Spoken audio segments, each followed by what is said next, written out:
There's a lot that you could say about Nintendo during their GameCube and Game Boy Advance phase. During that time, a lot of people were worried about their more kid-friendly direction, but I never saw it like that. Sure, they made some weird decisions, some that might not have paid off in the end, but if we're talking about the long term, a lot of these decisions that they've made have definitely paid off in some respects. Some called it kiddie, but I would argue that there's something here for everyone. Now, part of the reason why I love the GameCube as much as I do was because of how Nintendo was as a company at this point in time. It seemed as if they were giving every one of their IPs that they had some time to shine, whether or not it was well known or popular. They also had a focus on bringing a number of Japanese exclusives outside of their country of origin, and thanks to that, we now have the likes of Animal Crossing and Fire Emblem as flagship Nintendo franchises. And granted, with games like Advance Wars and Custom Robo, these might have fizzled out, but they are still remembered quite fondly. And the amount of new IPs they were able to come up with was nothing short of impressive at the time. Like, looking back, especially after an entire decade of Mario spam, it's refreshing to see what kind of bizarre ideas that these developers were able to come up with. Like, imagine if Nintendo went up to Camelot Software and was like, "Oh yeah, man, this game looks pretty cool and all, but it needs more Goombas or some shit." Like, no! Get that out of my face! Oh, I hate that, man. Ooh, that's the way to get under my skin. It's always been said that Mario's face sells products, and while I'd argue that isn't entirely true, the fact that Nintendo allowed so many developers to make the games they wanted to make is commendable. It's all about risk, not knowing that what you're doing is going to have any payoff, but you're going with your gut regardless. It's dangerous, but I can't help but admire that kind of attitude. I mean, for God's sake, Nintendo didn't even launch the GameCube with a 3D Mario game, but instead, with a Luigi spin-off. Now, I might not care much for this game in particular, but it was loved by so many people that it now became its own sub-series. And you'd think that with the core Nintendo franchises that Nintendo would play safe, because they wouldn't want to alienate their install base, but that's where you'd be wrong. Yeah, sure, we're just gonna give Mario a water pump and make him clean up goop in a city that ain't your Mushroom Kingdom. Yeah, sure, we'll definitely bring back Metroid after an entire generation without a new game. We're gonna make it a first-person shooter / exploration type of game. Oh, what do you know? These games are fucking aces, dude. This, of course, leads us into today's game in question, The Legend of Zelda: The Wind Waker. Most people right off the bat had things to say about the new art style. It was bad enough that the GameCube already looked like a children's toy, but now Zelda looks like a cartoon? I can hardly blame people for thinking like this, especially with how cool that Zelda demo looked at Space World 2000. Like, you'd think that this game, that's following up on Ocarina of Time and Majora's Mask, would try to match that kind of art style, but the team had a different vision and they made the game that they wanted to make. Well, kind of. And look, I have a lot of respect for this game, and I totally understand why a lot of people love it and consider it to be their favorite game in the series. It's a polished game with a great soundtrack, timeless art direction, a gripping story, and a strong sense of adventure. I see it. I get it. I understand. But with that said, this game, I feel, is the weakest 3D Zelda game in the entire series.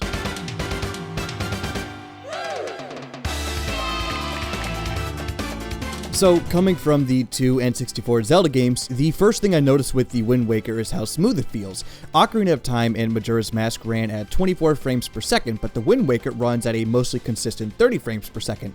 Now, I've never really been one to care for such things like, these heavy tech details, so I ain't gonna go into a rant about, like, dithers and speckledorfs or whatever the hell goes on around that kind of click in the internet, I guess, but it must be said that The Wind Waker is by far one of the smoothest Zelda games to date. This is helped by its incredibly smooth animations. Now, this is something that's hard to describe, but even just the way how Link runs feels really smooth. It feels good to control Link in The Wind Waker, from his enhanced movement to the combat. The controls and animations are the purest definition of the word butter.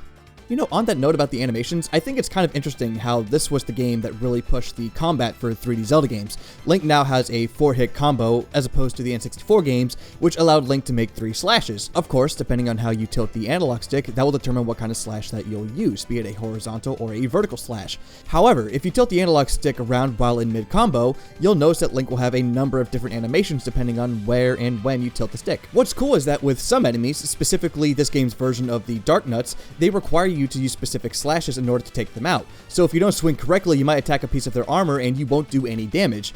But with that said, to my knowledge, I think the Dark Notes are the only enemy type in this game that has anything like that. But, it's a start. It's cool. You want to know something else? It's not like as if there wasn't any variety in the enemies in the previous 3D Zelda games, but the combat was never really the focus in those games. But in the Wind Waker, the mooks you'll be fighting have an absurd amount of charm and personality. Whether it's their reactions or their expressions or the weird sounds that they make, the enemies in the Wind Waker stand out even when compared to future 3D Zelda games. Link himself is also much more expressive. He now has these large cat-like eyes that have a wide range of emotion. It's easier to connect with Link now than ever before thanks to his goofy and over-the-top expressions, but they're not all exaggerated, however. If you're close to a person or an item of interest, Link will actually look in that direction, so if you're ever lost in a dungeon, Link will move his eyes in the direction that you should be looking. It's a great and subtle way of guiding the player without having a death grip on their hand.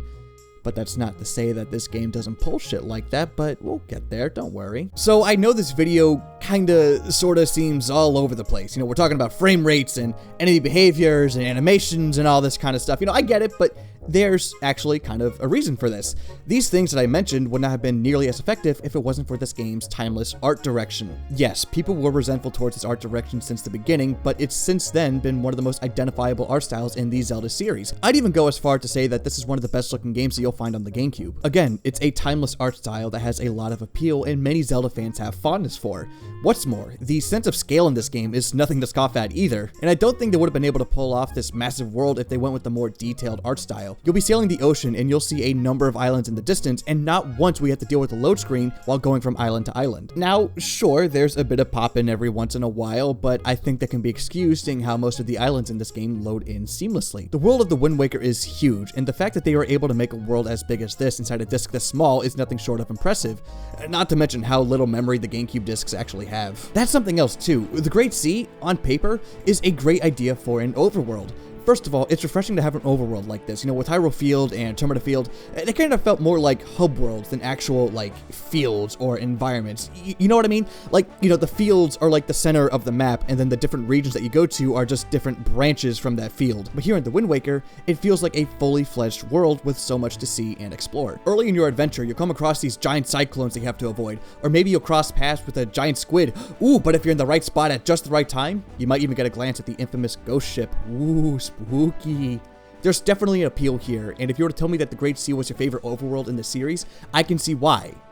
But with that said, I did say early in the video that this was the weakest 3D Zelda game so far, so now it's time for me to bitch. So first of all, let's talk about the art style. Yes, it's great. Yes, it's timeless, and I want to stress that for this game, for the Wind Waker, I do like it quite a bit.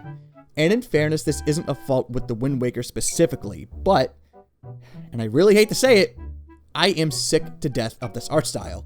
One of the appeals for the Zelda series, for me anyways, was to see what kind of new art style that it would have. Now sure, some games do look similar to one another, like how Majora's Mask looks similar to Ocarina of Time, but if you put the two side by side, you can easily tell which game these two pieces belong to. Now, while you can do that with the art style from the Wind Waker, it doesn't change how many games use this art style. You got the two Four Swords games, you got the Minish Cap, you got Triforce Heroes, you got Phantom Hourglass, you got Spirit Tracks. That's 6 games, man. That's 6 fucking games.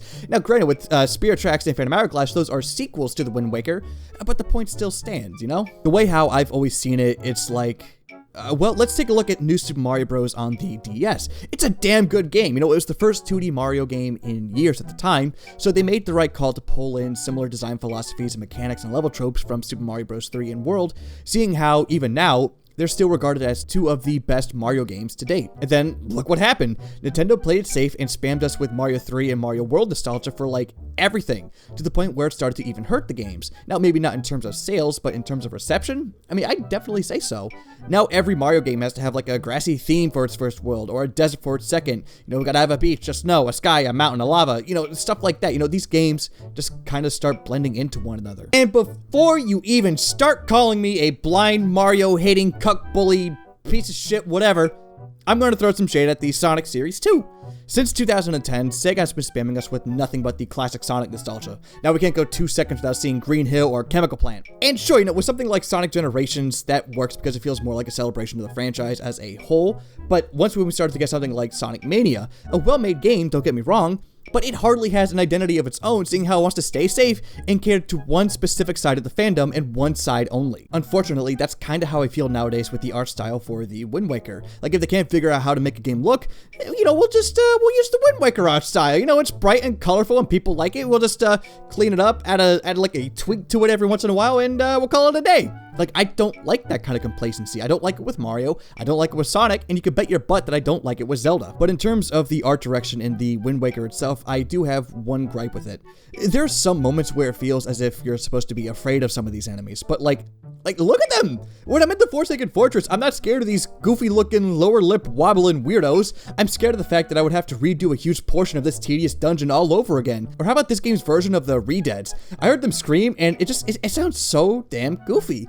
And the way they look too, like, I don't know, maybe it's too exaggerated, but the ones in the N64 games were legitimately scary for me. Also, like, look at this, right? Okay, so, like, this game actually comes pretty close to being creepy with one of the endgame bosses. Ganondorf's body grows massive, it contorts and twists, and it's all really creepy. There's, like, this intense music playing, and then... Like, come on! What the fuck am I looking at? I will say, you know, the one thing that always did freak me out was the Helmarok King, a massive bird that obeys only Ganondorf. He's been flying around the world kidnapping young girls and keeps them locked up in the Forsaken Fortress. It helps that the cast of characters treats this creature like an actual threat, especially Link. First of all, this giant bird comes out of nowhere and steals your sister. Then you try to rescue her, and the bird just kind of swoops in and picks you up like as if you're nothing and then tosses you out into the open ocean. And that's just the pet of the main antagonist. God damn. I guess now would be a good time to talk about the actual story of the game, right? So, I love the idea. You know, you got your sister, she was kidnapped by Ganondorf, the King of Darkness. You, as you are powerless to stop him, so you sail the Great Sea in search of the Blade of Evil's Bane, the Master Sword. The idea of your sister getting kidnapped, as opposed to some princess of some kingdom, makes the stakes much more personal. You're not fighting to save the world from a great evil, you're doing it just because you want to reunite with your sister. The fact that you're sailing the ocean as opposed to exploring large fields, saving your sister as opposed to saving a princess, this version of Link doesn't seem to have any sort of connection with the heroes from the previous games. This all helps make the story of the Wind Waker stand out amongst the other games in the series, thanks to its unique premise and setting, as well as its strong cast of characters. You're going to be getting help from a band of pirates, Tetra being the most notable one. She puts on a tough persona, but deep down, she has a gooey center. Like, you know exactly what type of girl she is. She's got a lot of sass to go around, but whenever she's on camera, she absolutely steals the show. I like how you can get an idea about what exactly it is that they're after pretty early on in the game if you decide to look hard enough. You'd think that they're just a ragtag group of pirates after any old treasure, but they have their aim set a bit higher than you might expect at a first glance. Now, with that being said, with how distinct everything about the Wind Waker is compared to the other games in the series, it makes it feel like when this game does bring up things like the Triforce and the Master Sword, it makes it feel like a much bigger deal. Like, the Wind Waker's off over here doing its own little thing, but then you realize how this game is actually connected with the other games. Like, that's something I've always found to be really fascinating. Look, I know some people aren't into, like, the theorizing about timelines or anything like that, but this was the game that really got me into thinking about stuff like that. In the beginning of the game, we're told that the Hero of Time defeated Ganon and sealed him away. Once Ganon was defeated, the hero left without a trace, but then Ganon came back without any warning. If you remember in Ocarina of Time, that game ended with Zelda sending Link back in time so that he could relive his childhood. This, of course, created a split in the timeline, one that follows Link's adventure in Majora's Mask, and then the timeline that picks up with Zelda after she sent Link back in time. This is where the Wind Waker takes place. The Hero of Time never came back because he was sent back in time, and without a hero to save them, Ganon was able to once again take over. The gods, fed up with Ganon's bullshit I guess, decided that it would be best to let Hyrule drown and to start again, so they selected a handful of people to live out their lives on the highest mountaintops, while Hyrule sank to the abyss. This is the setting of the Wind Waker, above the sunken ruins of Hyrule. Man, when I pieced these things together when I was a kid, I felt like a freaking genius. Now sure, they do mention the Hero of Time, and there are plenty of callbacks to Ocarina of Time that kind of spell it out, but still, like, this was such a cool way to make a sequel to Ocarina of Time. Now, of course, you got Majora's Mask, that's the direct follow-up to Ocarina of Time, but this game is about the aftermath of sending the hero back in time. I know this is going to sound like the dumbest thing that some of you might have ever heard, but this was this game that really got me into Zelda theories when I was younger. You know, I became obsessed with trying to figure out where all the Zelda games lined up and how they all fit together, but then around the time Twilight Princess came out, that's when I got access to the internet, and that's when I realized how big Zelda theories were, especially when it came to the timeline. But then Nintendo just had to ruin everything by releasing an official freaking timeline. You You got one that doesn't even make sense. You got a completely hypothetical third timeline, meaning that a good portion of games potentially just never happened. Like, what the hell does that even mean? Do they even care? I don't think they do. Unfortunately, once when you get the Master Sword and you take the fight to the Forsaken Fortress, the story becomes a whole lot less interesting. It's revealed that Tetra is actually Princess Zelda, and she's just kind of locked up until the plot needs her to come back. Spoiler! She gets kidnapped again. Like, come on, that's so lame. Really, all you do after the Forsaken Fortress revisit is getting the Master Sword to its full power and faffing around the overworld looking for the Triforce pieces. Not a whole lot of interesting stuff happens, and during this part, my mind was starting to wander off into other places. As bad as it's going to sound, and as contradictory as this is going to sound, the worst parts about The Wind Waker is when it tries to be a Zelda game. The Wind Waker is a game that feels like it wants to be its own thing. It feels like as if it's desperately trying to be a game where you can sail the Great Sea and you find islands that have their own stories and things going on, but it's shackled by the Zelda formula. You find 3 MacGuffins, you get the Master Sword, you clear late game dungeons, you fight Ganon. Like, in some places, The Wind Waker does deviate from this formula, but it's not exactly by choice. It's no secret that this game was rushed, and unfortunately, the gaps are blatantly obvious. I know for a fact that I'm going to get a lot of flack for saying this, but this game has, by far, the worst pacing out of all of the 3D Zelda games. You can point at Twilight Princess and Skyward Sword all you want, and trust me, we're going to get to those games at some point. But at least when you're going through the fluff in those games, you're actually doing something. Take this part in The Wind Waker, for example. You obtain the first 2 pearls and you set off to find the third one. You go to the next island, but then you find out that it's destroyed. So you have to go all the way to Windfall Island to get some bombs. Then you have to go all the way to Outset to get the pearl. Yeah, the third pearl is just given to you, so, fuck me, right? Then you have to sail to 3 separate islands to place the 3 pearls in, and now you're able to access the third temple. Sure, when I spell it out, it may not sound like as if it's that bad. But keep in mind, you do nothing but this for the entire time. I can leave the game to take a piss and make a sandwich before I reach my destination. And I know for a fact because I did. And do I even have to mention the Triforce hunt? Well, for starters, I guess I could say that it's not as bad as a lot of people make it out to be, but it's just another example of this game's poor pacing. First of all, you have to find 8 charts around the Great Sea. Some of these are pretty easy to get, but others can be very tedious. We'll get to why later on. Then you have to go to Tingle to get them translated one by one. Oh, and I forgot, they all cost about 398 rupees each, so you better make sure you have enough cash to fork over. Then you're back off into the ocean, you have to fish for the shards of the Triforce. One thing I will compliment the Wind Waker for is that you can get a number of these shards and, theoretically, the pieces of the Triforce before even setting foot into the Earth or Wind Temple.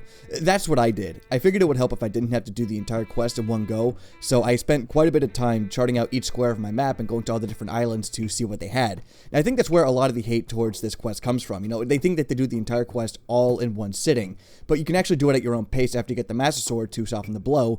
But at the same time, this quest itself is proof of this game's poor pacing. Again, this feels worse than the kind of padding that you'd have to deal with in Twilight Princess or in Skyward Sword because you don't do anything when you're going from point A to point B. Sure, you can find some rupees under the ocean, and yeah, you can take out some of the outposts to get a small trinket as a reward, but it's not fulfilling. Not at all, in the slightest. Actually, no, like in some of the earlier parts, you can't even deviate from the path. Like, you see a cool looking island out in the distance, and oh yeah, you want to start sailing towards it, but the King of Red Lion's like, nah, man, we gotta talk to a tree. But Dad, we want to go to McDonald's. You can go to McDonald's in hell. Maybe the fluff and the padding and the poor pacing would have been all worth it if these dungeons were really good.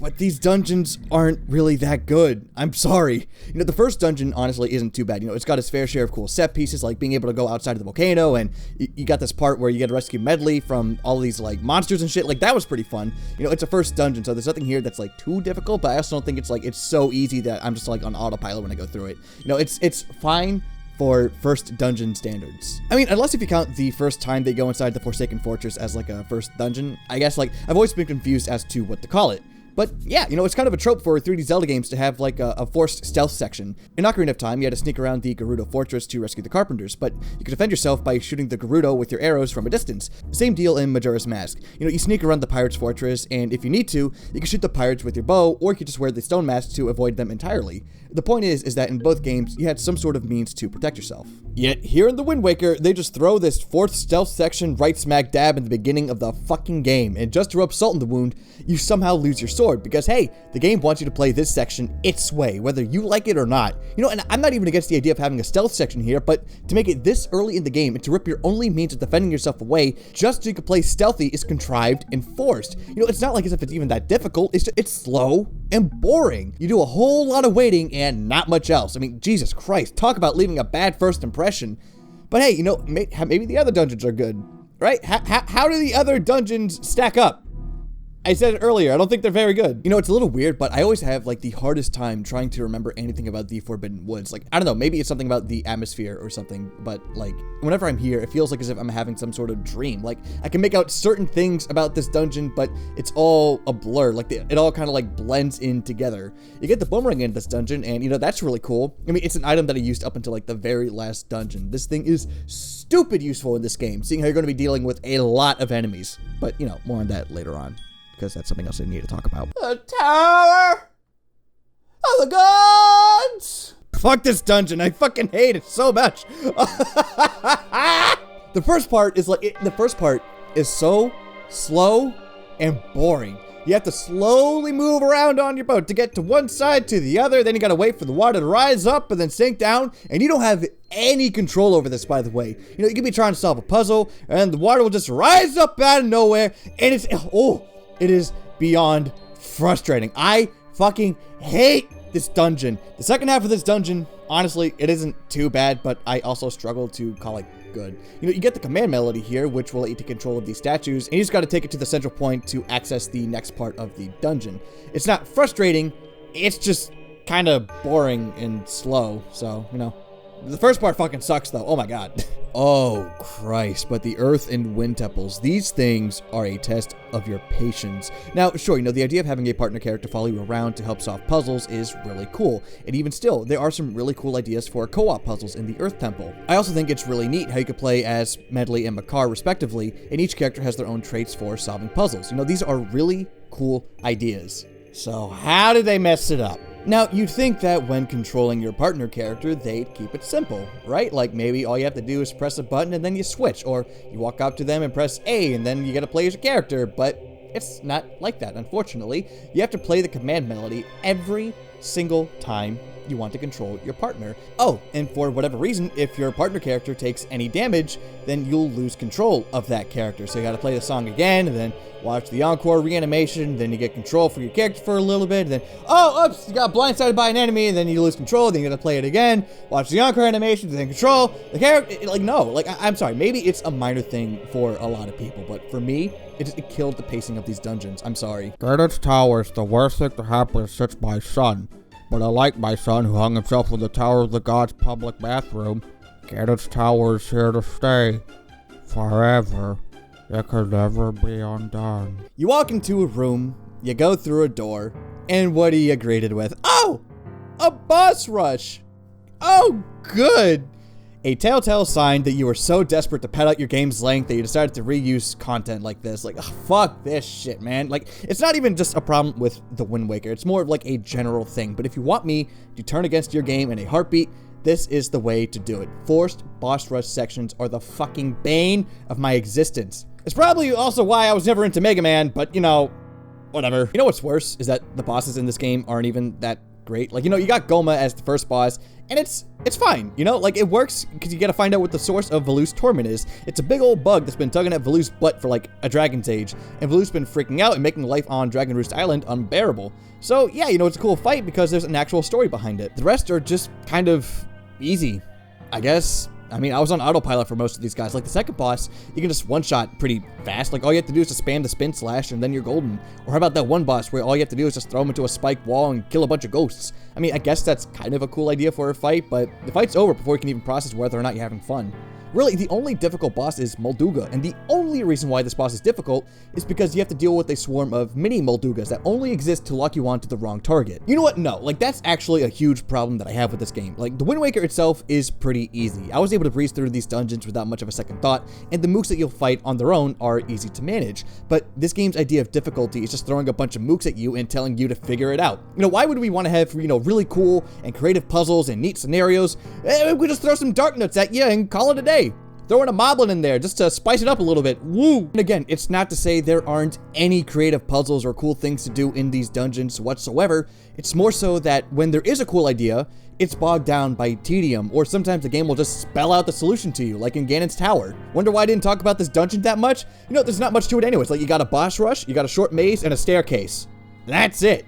I'm sorry, but these dungeons just aren't satisfying to me, not even in the slightest. This even bleeds into a lot of the side content as well. Like, there's a lot of caverns and subs and bases where the challenge is just fighting wave after wave of mooks, and it gets to a point where a lot of the side content just kind of blends into one another. And the thing is too, is that there was a point where I was enjoying myself quite a bit with the side content, where I was sailing around, filling in the map, where I was going to island just to see what it had. You know, this was the most fun that I had while playing the Wind Waker, but after a while, I got bored. What killed so much of the side game for me is the rewards that you get for clearing a lot of these side quests. Yeah, you know, you still get heart pieces in this game, and even get some cool gear like this magic armor, or this mask that gives enemies and bosses health bars. You know, I think that's really cool, but most of the rewards that you're going to be getting are these treasure charts.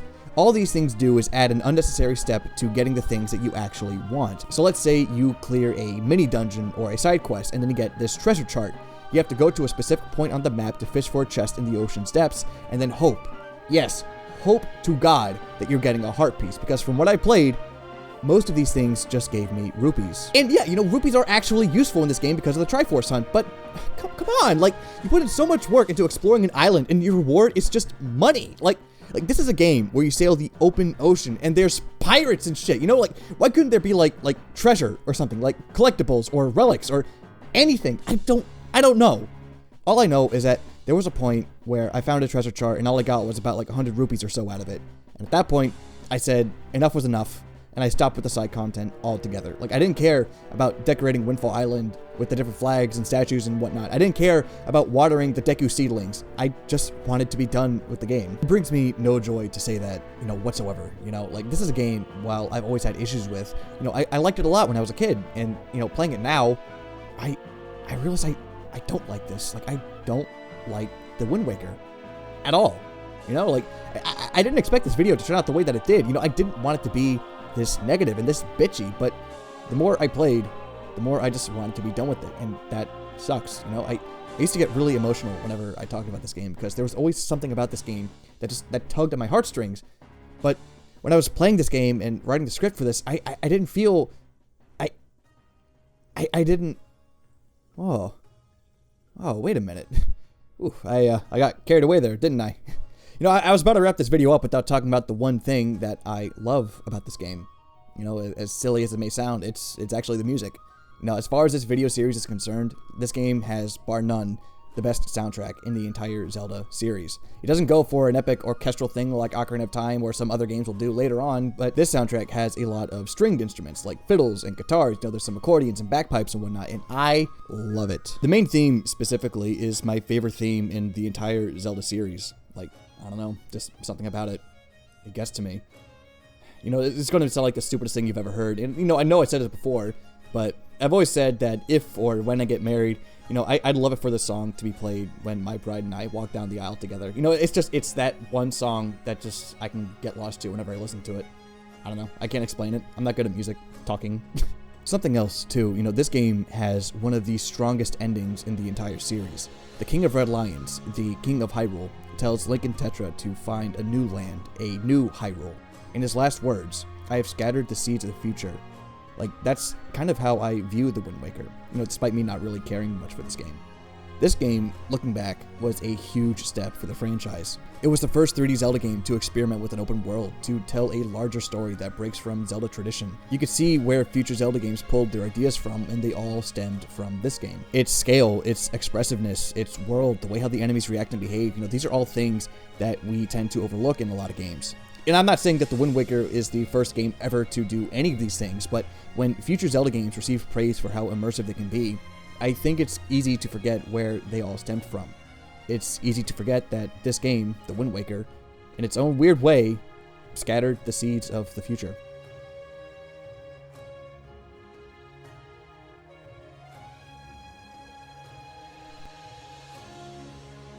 Ooh, well, I can't say I was expecting this video to turn out to be this negative, but as I said in the beginning, if you were to tell me that this was your favorite game in the series, I can see why. It's more so that, for me, this game's flaws were too difficult to overlook. I know people can get pretty defensive when they hear someone talk smack about something that could be potentially really important to them, but I'm not here to say that your views of this game are invalid or that you're delusional for liking this game or any of that nonsense. You know, I'm not that much of a pretentious asswipe. Though I've got to say, you know, Twilight Princess and Skyward Sword, if or when I get around to making those, ooh, those are going to be really interesting to talk about. You know, like, I know the Wind Waker is, like, treasured by a lot of people, but those two, especially Skyward Sword, whew. Like, I'm not going to lie, I'm actually really excited to get that one, but, we'll cross that road when we get there. Well, that's really all I got to say. I mean, no weird, sappy, over-emotional hoopla this time. So, if you excuse me, I'm just going to sit down and resume my quarter-life crisis. So, you know, cha-cha now, y'all.